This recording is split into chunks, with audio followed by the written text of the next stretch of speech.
প্রধানমন্ত্রীর পদ থেকে পদত্যাগ করে শেখ হাসিনা ভারতে আশ্রয় নিয়েছেন। তবে তিনি ভারতে ঠিক কোন জায়গায় অবস্থান করছেন অথবা তিনি সেখানে থাকবেন না তৃতীয় কোনো দেশে যাবেন তা এখনো স্পষ্ট নয়। ভারতের পরীক্ষিত বন্ধু শেখ হাসিনা টানা প্রায় ১৬ বছর ক্ষমতায় থাকাকালে প্রতিবেশী বাংলাদেশের সঙ্গে ভারতের সম্পর্ক আরো ঘনিষ্ঠ হয়েছে।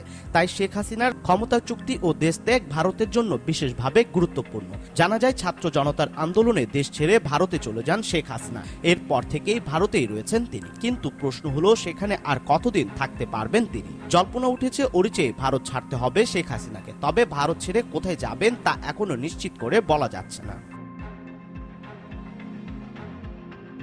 যুক্তরাষ্ট্র ভারতের কাছে জানতে চেয়েছে শেখ হাসিনা কিভাবে কোন অবস্থায় দিল্লিতে অবস্থান করছেন। জবাবে ভারত নাকি বলেছে খুব অল্প সময়ের মধ্যে মধ্যপ্রাচ্যে কোনো একটি দেশে তিনি চলে যাবেন। এমন খবর ঢাকার সরকারি একটি মহলকে জানানো হয়েছে।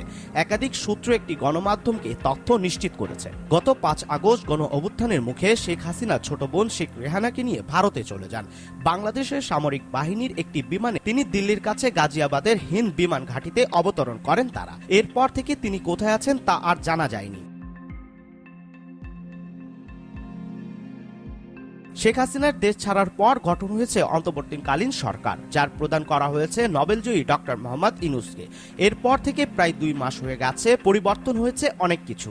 শেখ হাসিনার সঙ্গে থাকা কূটনৈতিক পাসপোর্টও বাতিল করে দিয়েছে সরকার। এ ধরনের পাসপোর্টধারীরা ভিসা ছাড়া ভারতে ৪৫ দিন বৈধভাবে থাকতে পারেন। কিন্তু শেখ হাসিনা প্রায় ২ মাস ধরে ভারতে অবস্থান করছেন। কূটনৈতিক পাসপোর্টে তার বৈধভাবে অবস্থানের মেয়াদও শেষ হয়ে গেছে।